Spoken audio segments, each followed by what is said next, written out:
Can I have everybody's attention just for a second? We've had a significant number of conversationalists show up, so if I can ask all of the conversationalists to come up again for another group picture, I am indebted for your patience. Please come up again for one more picture.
Good evening.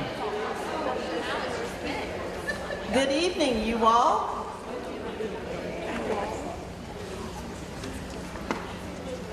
My name, can you see me over this?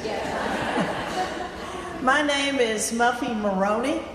On behalf of the Pink Iftar Planning Committee, Christchurch Cathedral, and the Board of Bridget's Place, welcome to the third annual Pink Iftar.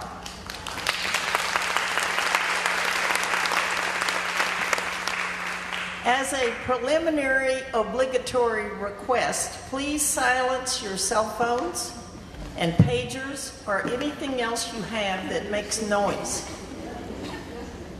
Thank you to a number of people without whom this evening could not have taken place. To the staff of Christchurch Cathedral, including Sextons Ardell Ray and James Taylor. Our security guards, David Simpson, the Cathedral's Chief Operating Officer, and Jen Frazier, Director of Communications. We are grateful for the hospitality extended to us by the Cathedral and for the Cathedral's support of interfaith events such as this and the Women's Seder.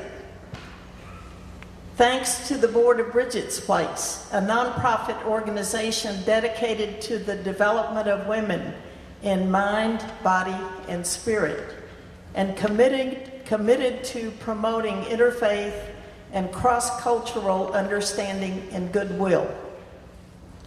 Thanks to Tracy J., the administrator of Bridget's Place, who helped check you in at the table in the Great Hall, who has so ably overseen the many details of this evening with great patience and good humor. And thanks also to her predecessor, Tina Clayton, who came out of retirement to help with the details this evening. Thanks to the Pink Iftar Planning Committee, which has met regularly ever since the last Pink Iftar a year ago, especially the conversationalists, and with special appreciation and thanks to our speaker, Heba Khan, to Shadi Jam. Is Shadi here yet? the talented event planner for previous Pink Iftars and for this evening as well. And also with special gratitude for the vision and leadership of the extraordinary co-founder of the Pink Iftar, Kafah Bachari Manna.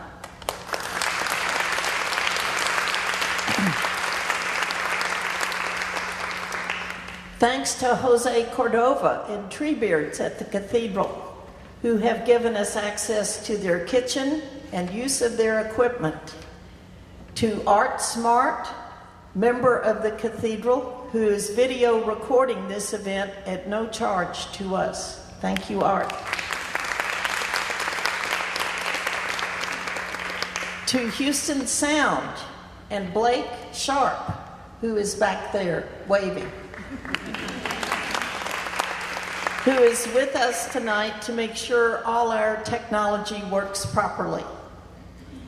And in absentia, to the Reverend Betty Adam, founder of Bridget's Place, founder of Compassionate Houston, and canon theologian at Christ Church Cathedral, who at this moment is attending the community vigil in solidarity convened by Mayor Anise Parker at City Hall for the victims of the shooting at the Sikh temple in Wisconsin.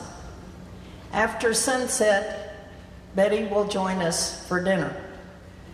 The tragedy at the Sikh temple underscores the critical importance of what we are doing here, to learn more about our differences and our similarities, more about ourselves, and to become fuller participants in the rich diversity of this global society, which is reflected in microcosm right here in Houston. To introduce the spirit of this evening, we have a special message from Archbishop Desmond Tutu of the Anglican Church of Cape Town, South Africa. Archbishop Tutu was awarded the Nobel Peace Prize for his work to end apartheid in South Africa and received the Presidential Medal of Freedom awarded by President Barack Obama. We are grateful to Cathedral member Ronnie Colson and her sister Joan for their assistance in obtaining this video, which is based on Archbishop Tutu's book, God is Not a Christian. The video will last about 8 minutes, after which Kafah Bachari Manna will have some remarks and will introduce our speaker. Finally, thanks to all of you for being here. Have a wonderful evening.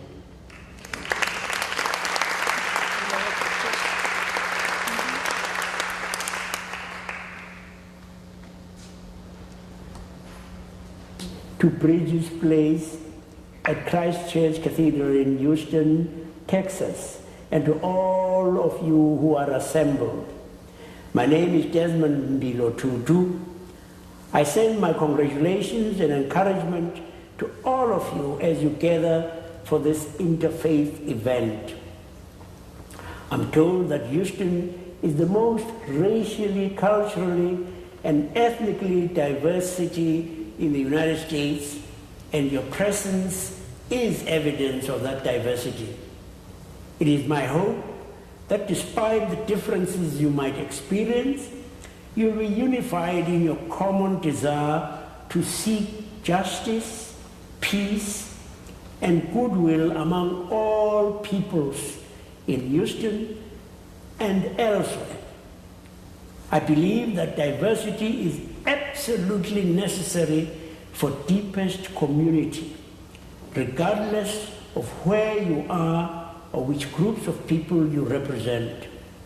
Your strength is in your very diversity and in the common causes you pursue, working together to save our world. I also hope that you may become lasting friends. I speak to you as a Christian, but I know that God is clearly not a Christian. Accidents of birth and geography determine to a very large extent to which faith we belong. The chances are very great that if you were born in Pakistan, you're a Muslim, or a Hindu if you happened to be born in India, or a Shintoist if it is Japan, and a Christian if you were born in Italy. We must acknowledge people of other faiths for who they are in all their integrity, being ready to learn from one another, not claiming that we alone possess all truth and that somehow we have a corner on God. The supernatural and divine reality we all worship in some form or other transcends all our particular categories of thought, of imagining, because that divine reality is infinite and we are forever finite. We shall never comprehend that reality completely. So we should share all the possible insights and be ready to learn from religions other than our own. God's concern is for all God's children and for all of God's creation. To claim God exclusively is to make God too small, and in a real sense is blasphemous. God is bigger than any one religion and cares for more people than, for example, Christians only, if only for the reason that Christians are quite late arrivals on the world scene. God has been around since even before creation, and that is a very long time. Isn't it obvious that any one religion does not have a monopoly on virtue, on intellectual capacity, on aesthetic know-how? And wonderfully, it does not matter. Is God dishonored that Mahatma Gandhi was a Hindu who inspired others with his teachings of Satyagraha, including Dr. Martin Luther King Jr. in his civil rights campaign? Is God dishonored that the Dalai Lama is a great adherent of Buddhism with his deep serenity and profound reverence for life? Of course not. Christianity, Judaism, and Islam all believe that human beings are created in the image of God and are in a relationship with that God. Each of these religions, in its intrinsic nature, compels its adherents to be people who strive for justice and for peace and for goodness. We put our religions into disrepute if we do not stand up for the truth, if we do not stand up for justice, if we are not the voice of the voiceless ones, if we do not stand up for those who cannot stand up for themselves. So, as you enjoy your time together, whether at a women's Seder or a women's Pink Iftar or some other interfaith gathering, my hope is that you discover the many common threads that bind you together. In so doing, you will be repairing the world that badly needs to be healed. Tikkun Olam in Judaism. In your interactions with others, you will yourself become a more complete human being. Ubuntu, as we say in my country. I send you my blessings, my gratitude, and my best wishes as you participate in this important work. God bless you.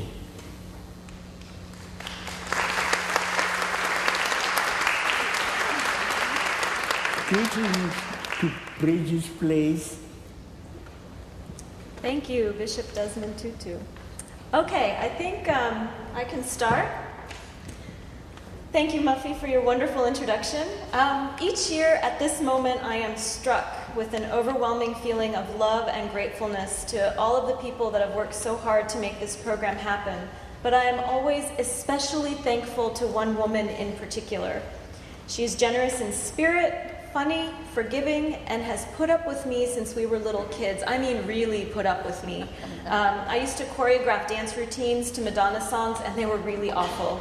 But my cousin, Shadi Jam, was always willing to give my ideas a try.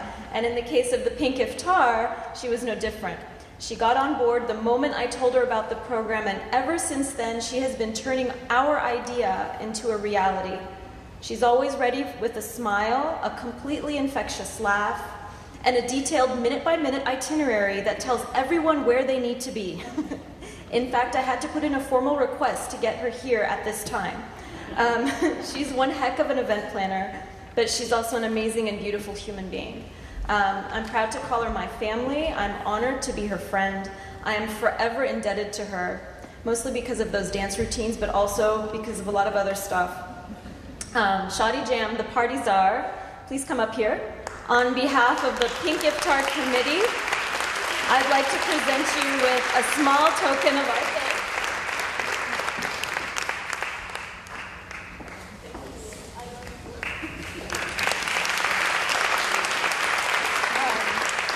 Thank you for doing everything that you do for the Pink Iftar and for me. I love you.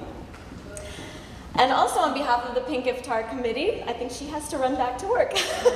I want to extend a warm welcome to all of you tonight. We are so excited to present the 3rd annual Pink Iftar, and we hope this will be a rewarding experience for everyone.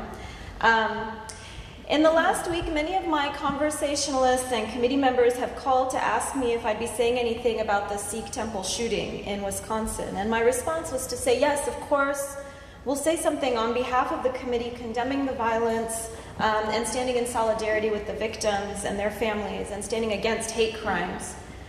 But no words can truly express the depth of sadness, the outrage, and the sense of loss.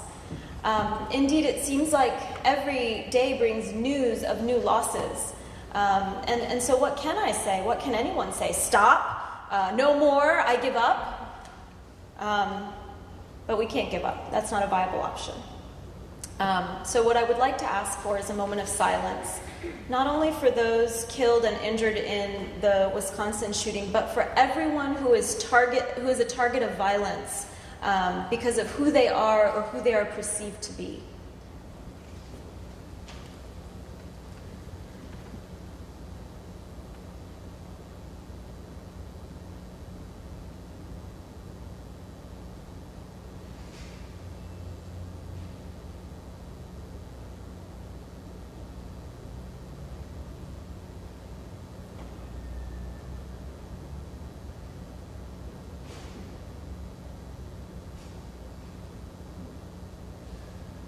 Thank you. Heba Khan is assistant editor, at the Journal of Feminist Economics at Rice University. Previously, she worked for the Boniak Center for the Study and Advancement of Religious Tolerance at Rice University with Dr. Jill Carroll. Heba's work focuses on comparative mysticism, and she has an MA in Religious Studies from Rice. Not surprisingly, she has numerous articles in print, has taught countless classes and given lectures all around Houston on topics ranging from Islam and world religions, gender and sexuality, as well as immigration. She grew up across 5 different countries: Pakistan, India, Germany, France, and the United States, and as a result, by her count, attended at least 11 different schools. She is truly a global citizen, and aren't we lucky she's chosen Houston to be her home.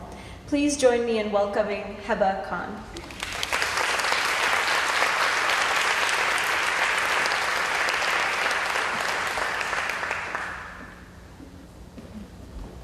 Thank you, Kafah, and I want to say thank you to Muffie and Shadi and all the organizational committee for the Pink Iftar for...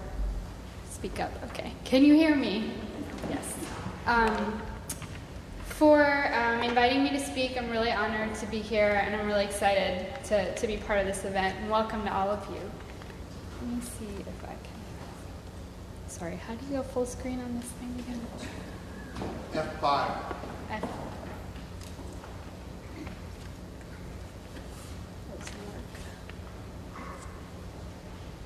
Okay. All right. Now that I've figured out how to work this. So yeah, welcome. I'm going to probably talk for about 20 minutes or so, and at Muffie's request, I've left some time for Q&A at the end, so hopefully we'll be able to have a discussion. My talk is distilled from a number of sources, and so if people want information about those or resources for further reading, I'd be happy to provide those at the end. I probably won't cite every source in my paper. So let me begin. And I'm going to go ahead and read this love poem that I've put up here for you. You can see that, right? Love, I have loved thee with two loves, a selfish love and a love that is worthy of thee. As for the love which is selfish, therein I occupy myself with thee, to the exclusion of all others. But in the love which is worthy of thee, thou dost raise the veil that I may see thee. Yet is the praise not mine in this or that, but the praise is to thee in both that and this. There is a story about the life of the Prophet Muhammad and a mysterious visitor who came to see him one day, and the story goes something like this. While we were sitting in the company of the Prophet one day, a man came up to us. His clothes were pure and white, his hair was extraordinary black. There were no signs of travel on him, but none of us recognized him as belonging to our community. He sat down close to the Prophet, resting his hands upon the Prophet's and placing his hands on his legs, and said, "O Muhammad, tell me about Islam." The Prophet said, "Islam is that you bear witness to God, you establish prayer, you give alms, you observe the fast in Ramadan, and you perform the Hajj or the pilgrimage, if you are able." The man said, "You've spoken the truth." And we were amazed that the man had asked the Prophet such a question and then told him that he had spoken the truth. The man continued, "Tell me more. Tell me about Iman, which is an Arabic word meaning faith." And the Prophet said, "Iman, or faith, is that you affirm God, your firm belief in angels, in sacred texts, in messengers past and present, in the end of times, and in the idea of a divine destiny with regard to both good and evil." The man again stated, "You have spoken the truth." Finally, the man asked, "Tell me about ihsan." And in Arabic, this word means beauty or loveliness. The Prophet said, "Ihsan is to worship God as if you see him. For though you do not see him, surely he sees you." After a few more questions, the man went on his way. But I stayed with the Prophet for a while, and the Prophet saw me thinking and asked me, "Do you know who that man was?" I said, "No." The Prophet replied, "That was the angel Gabriel, and he came to come and teach you your religion." Omid Safi, a scholar of Sufism at the University of North Carolina, writes that the sequence in this story is very striking because it reveals that what we often think of as the core principle of Islam, the attestation to divine unity, the performance of prayers, the pilgrimage to Mecca, the alms, the fast of Ramadan, they mark only one layer, the very first layer. It's the foundational layer, but still the very first layer of religiosity. Above that, according to the story, is Iman, or faith. And still above that is the final layer, what in this story was called ihsan, the beautiful, the lovely, the spiritual or mystical layer. Ihsan, according to Safi, is what mystics are concerned with. He argues that they are literally engaged with this realm, interested in actualizing and realizing this beauty and this loveliness in their lives, of bringing it into their worlds and connecting it to God, who they regard as the all-beautiful. My talk today is on this topic, on Islamic mysticism, and it's probably appropriate to begin by defining it So what is Islamic mysticism? And unfortunately, it's challenging to define mysticism or mystics or mysticism at all, let alone talk about Islam and mysticism. One popular way that mysticism is commonly understood is to talk about something that is vague, that is speculative, that is beyond legal and theological realms usually, that is belief without foundation. And you'll probably be familiar with this. This has sort of become popular in New Age trends with the spirituality without religion sort of strand. And some believe that this is truly what mysticism is. Still others, usually old school scholars of Sufism, disregard this as mindless mush. And they say that this is not what mysticism in Islam is. One such scholar is William Chittick, and he's at the University of Stony Brook in New York, and he says that mysticism in relation to Islam is best understood as an approach, a quest. And what is this quest about? It's usually a quest for a direct communion with an ultimate reality. Now, mystics usually define this ultimate reality as God, a divine being, but it could be technically defined as anything, as the absolute in any sense, the ultimate reality. Mysticism in the Muslim world is commonly known as Sufism. In Arabic, it's called tasawwuf. And it's important to keep in mind that Sufism is not an ism. There is no ism in Arabic, right? This label was provided by scholars who came to study it, usually scholars from Western academies, and they came to study Sufi beliefs, practices in the Muslim world. And they saw these ascetics, these mystics, who were called Sufis. The term Sufi does exist in Arabic, and it usually means wool, though some say it actually means pure, to refer to how pure, and the pure means that they were striving for. But most agree that it refers to the rough woolen garments that early ascetics were said to wear as a mark of their piety, their otherworldliness. So they wore the scratchy, warm wool fabric, something that we don't really wear in Houston. So the answer to what is Sufism, then, is not simple. It's not a sect within Islam. It's not the third sect of Islam. You'll be familiar with the two denominational divisions of Islam, Sunni and Shia, and it's not actually a third division. In fact, it blends into both. And in many ways, it establishes a kind of rapprochement between them, since it's able to blend into both. Both men and women, according to William Chittick, engage in Sufi practice, and it's common for some members of a single family to be Sufis and for others not to be. A husband may be a Sufi while a wife may not, or a mother may be a Sufi while a son may not. Certainly not every Muslim is a Sufi, but Sufism has been present wherever there have been prominent populations of Muslims. And this is especially obvious from the 13th century onward, where Sufi institutions really sort of become defined across the Islamic world. So when we talk about mysticism, what's assumed when we're talking about it is the sense of someone who's supernatural, beyond law, beyond theology, going through extrasensory experiences. That may not apply to the vast majority of people who engage in the practice of Sufism.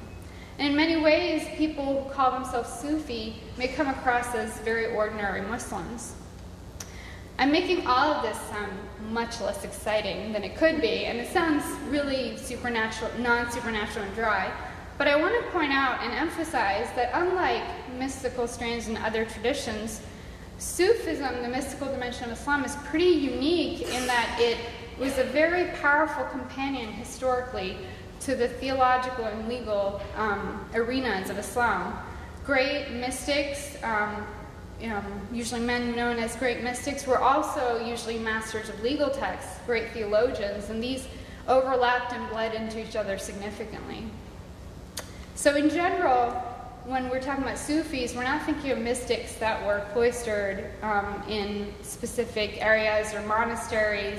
They had a very pervasive presence across society and tradition, especially when we're thinking about them in comparison to mystics in other traditions. Omid Safi, the scholar I mentioned earlier, states Sufis were and continue to be social and political agents. But instead of definitions and trying to understand what Sufism is, maybe it's best to simply understand Sufism as the mystics themselves did, as a process, and usually a process of transformation. Mystics argue, Sufi mystics argue, this process is best undertaken through a specific set of practices or approaches to Islamic learning and Islamic texts. Often these required allegiance to a teacher and often commitment to a special way, a Sufi path that in Arabic is known as a tariqah. But there are many, many varieties and expressions of Sufism across the Islamic world, and so it's very hard to pin down and say this is exactly what Sufism is. But what we can generalize is that the process and the approach is one that often emphatically centers on that third realm, the realm of ihsan, the realm of beauty, the realm of loveliness, and that inner sort of psycho-spiritual dimension is what Sufis pursued. One practitioner and scholar of Sufism at the University of Georgia, who has studied Sufism for nearly 30 years and is well immersed in it, writes that he has come to see the essence of Sufi practice is quite simple. It is that the Sufi surrenders to God in love over and over, and this involves embracing with love each and every moment of your consciousness, your thoughts, your feelings, your very sense of self, and regarding these as gifts of God, if not manifestations of God. That's not really a simple definition in my view, but it's beautiful. And to sum it up, Sufism, this is why Sufism is called the poetic heart of Islam. Sufis mainly asserted that intimacy with God is what they sought. And here they cite a tradition in which God himself is supposed to have stated that I was a hidden treasure, and I love that I be known. So I created mankind in order to be known.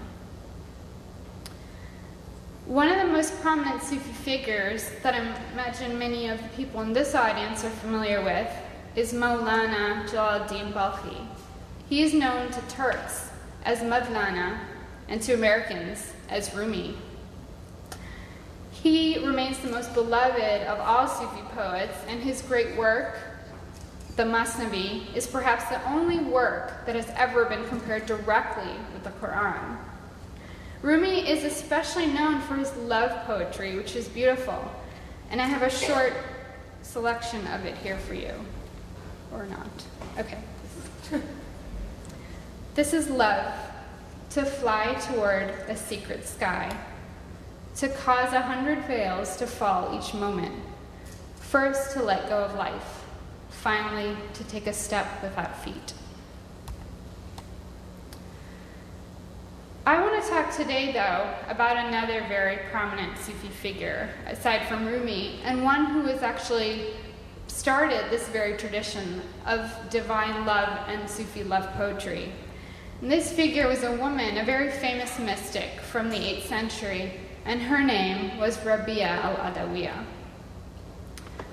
As the mystical side of Islam developed over time, it was this woman, Rabia, who first expressed the relationship between the mystic and the divine in a language of love and loveliness, of beauty, and in a language that has come to be recognizable as Sufic.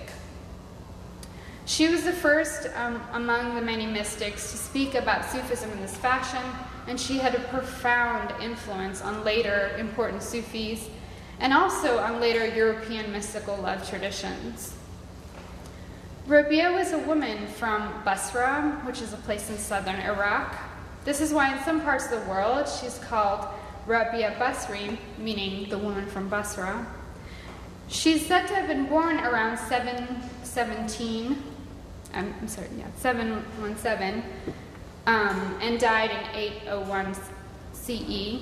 Her main biographer, was a medieval Muslim poet, Farid ad-Din Attar, and he tells us that she was on fire with love and longing, and that men tended to call her the second Mary, Mary being a very prominent figure in the Muslim tradition as well.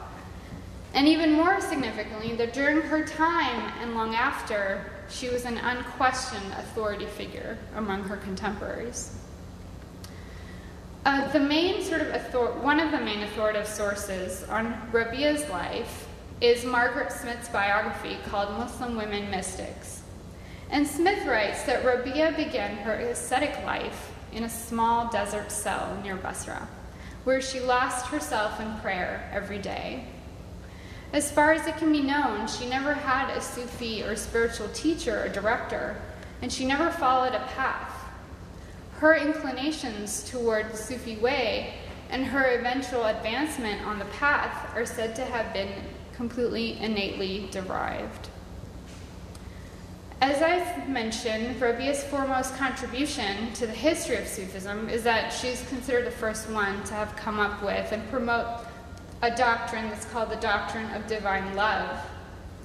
And though she experienced many, many difficulties in her early years, the ascetic life was not easy.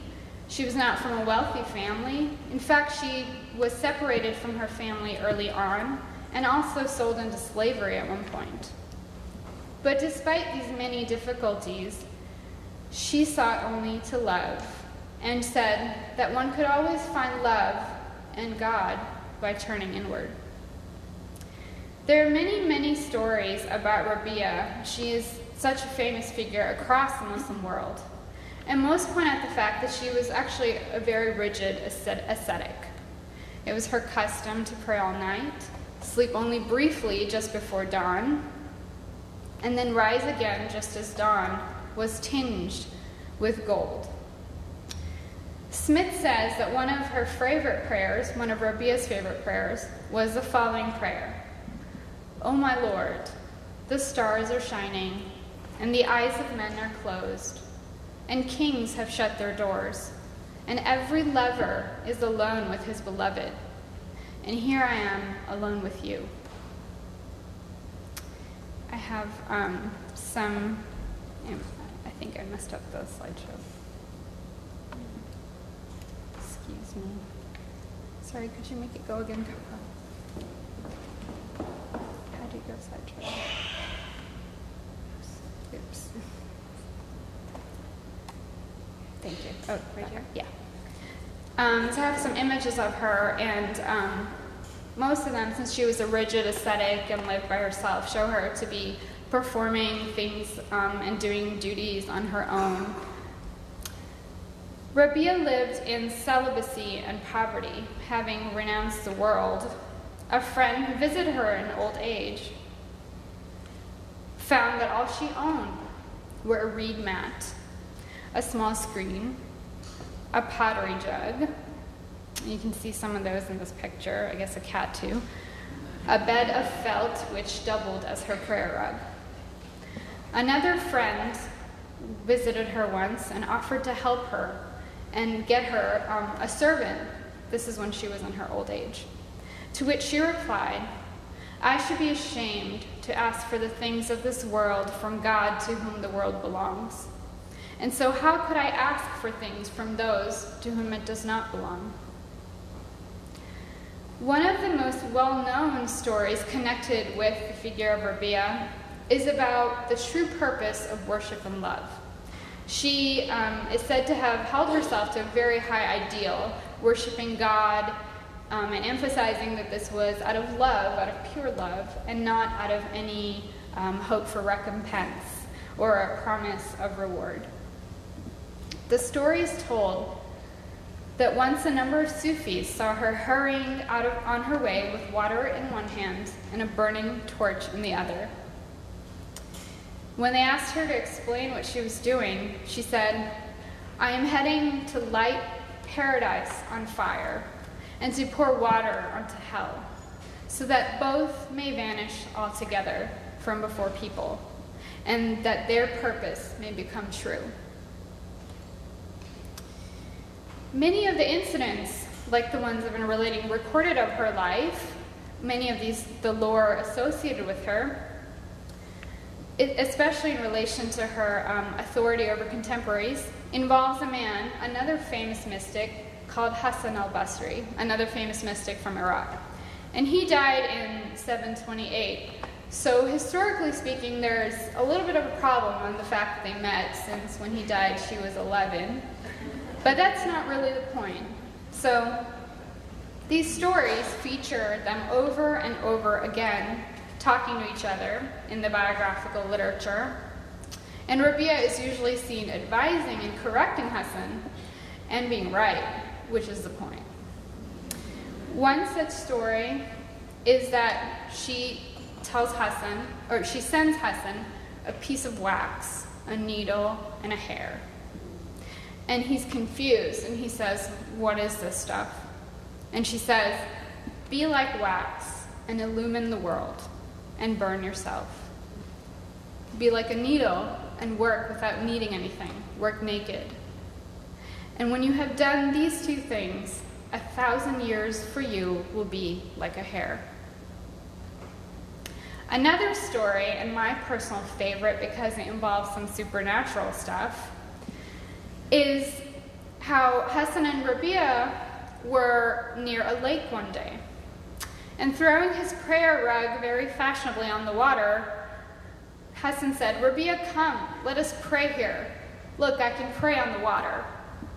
And she replied, "Hassan, when you are showing off your spiritual goods in the worldly market, it should be things which your fellow men cannot display." And then she threw her prayer rug into the air and flew up on it and went to pray up there and said, "Come up here, Hassan, where people can see us."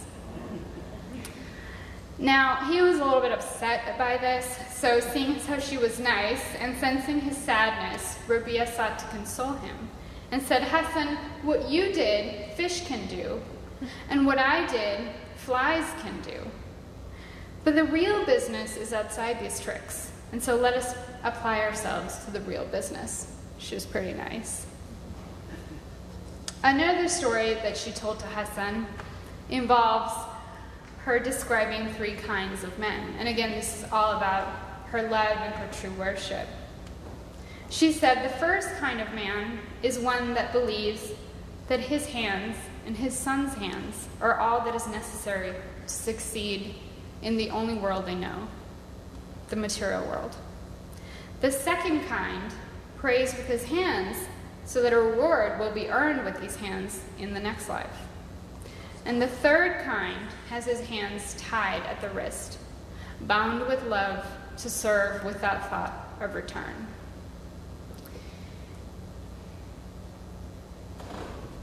I began my talk with one of Rabia's love poems, and I will revisit that here. The one about love, the one about 2 loves, and what she's the true love, the worthy love, and the selfish love. And I'll now move forward to sum up with another of her love poems. In love, nothing exists between breast and breast. Speech is born out of longing, true description from the real taste.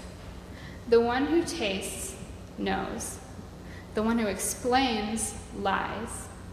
How can you describe the true form of something in whose presence you are blotted out, and in whose being you still exist, and who lives as a sign for your journey?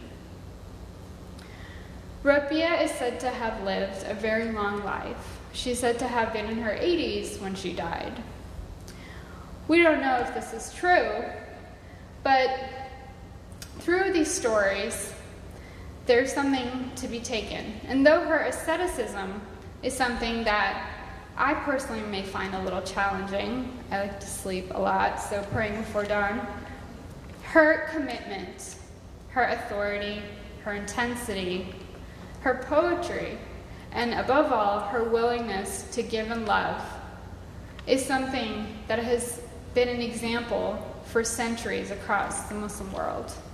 And it could be an example for some of us, and it is at least an example for me. Thank you.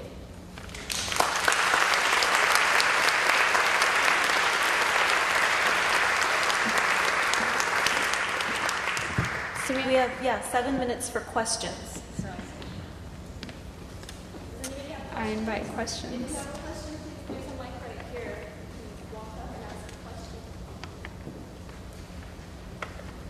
No questions. You're blown away.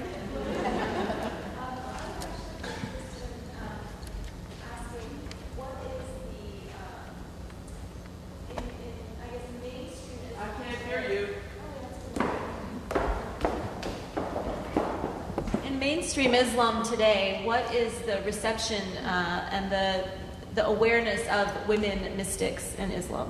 What would you say?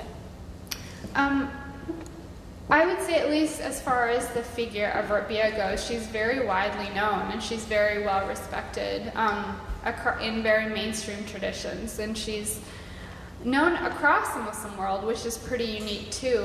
She's obviously from the area of Iraq, but as Sufism spread to different areas and it's prominent in African countries and South Asian countries, there the figure of Rabia is very well revered and respected.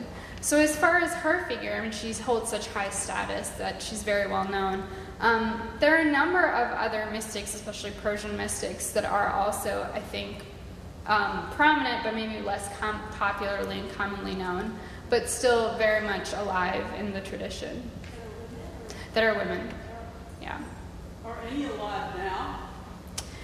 As I mentioned, Sufism is something that's a part of daily practice, and there are men and women Sufis who practice now.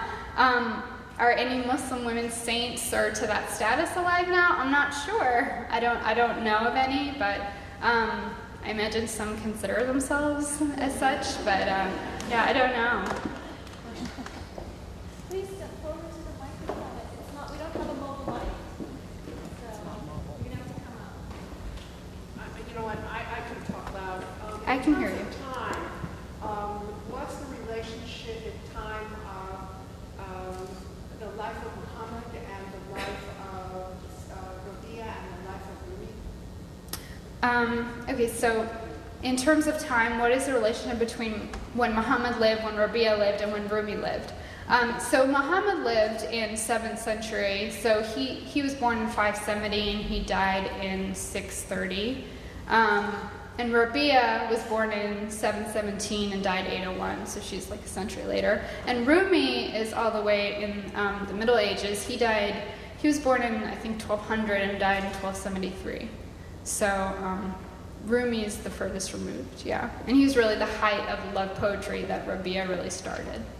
We have a question here. What is the relationship of Mary in Islam? What is the relationship of Mary to Islam? Well, what is the relationship of Mary to Islam? Mary is let me restart that. So much of Islam, comes from the Judeo-Christian tradition, and the story of Mary, that, as far as I know of it, in the Judeo-Christian tradition, does bleed into Islam. That she was a virgin, that she was the mother of the baby Jesus, and so on and so forth, and that she's regarded as this sort of holy, virginal figure and a role model for women in that sense. And that same status is given to her in Islam. So she's mentioned in the Quran. There's a very famous passage about her birth pangs, I think, that's sort of a kind of reference to the womb, motherhood, and so forth. Those kind of themes in the Quran, and they all relate to Mary. And she's just very respected and revered in a similar way. Thank you. Sure. We have time for one more question. I thought I saw one more. Anybody? I don't have a question. Just a comment. I think I can project. Mary is the only woman who's named by name in the Quran. So she, her position is way higher than all other women. There are no other women named in Islam in the Quran. She's mentioned by name.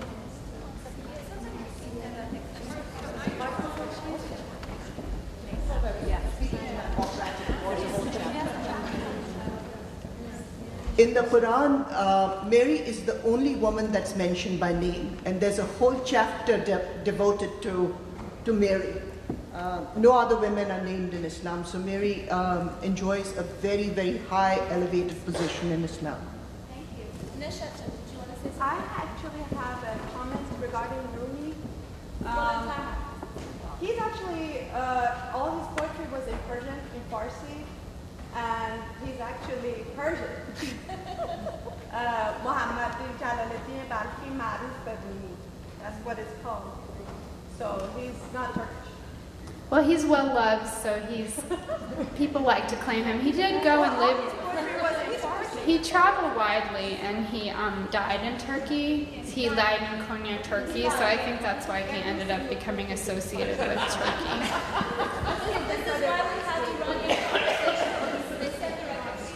But yeah, to be fair, he is Persian. That's right. That's right. Okay.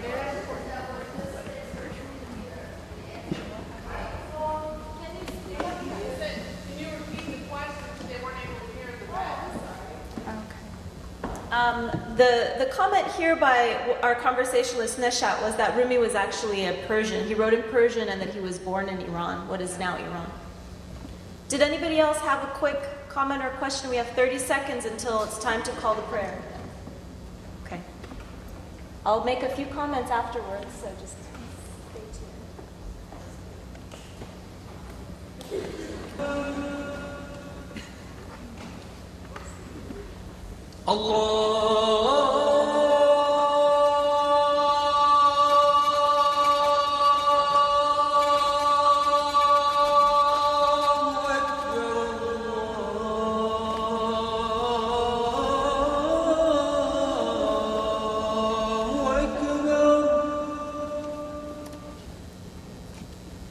أشهد أن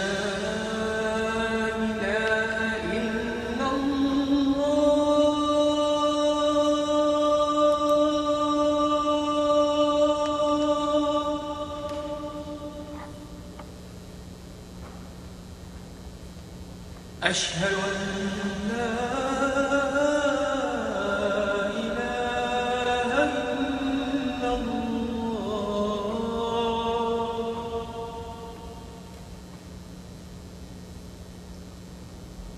أشهد أن محمدًا رسول الله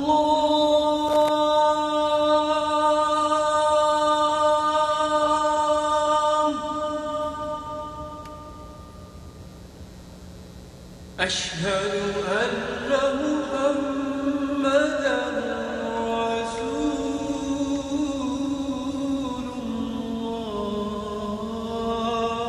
الله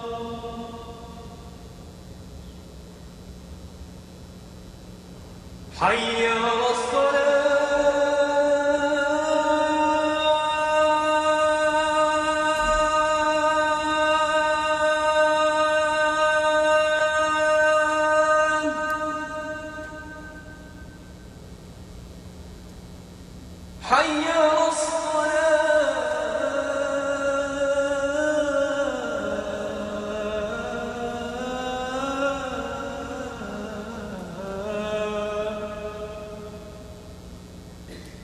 حي على الفلاح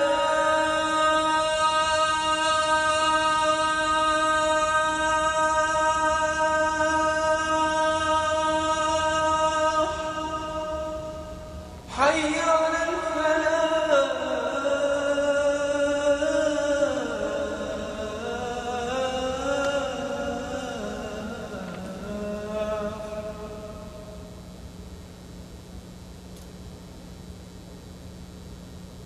الله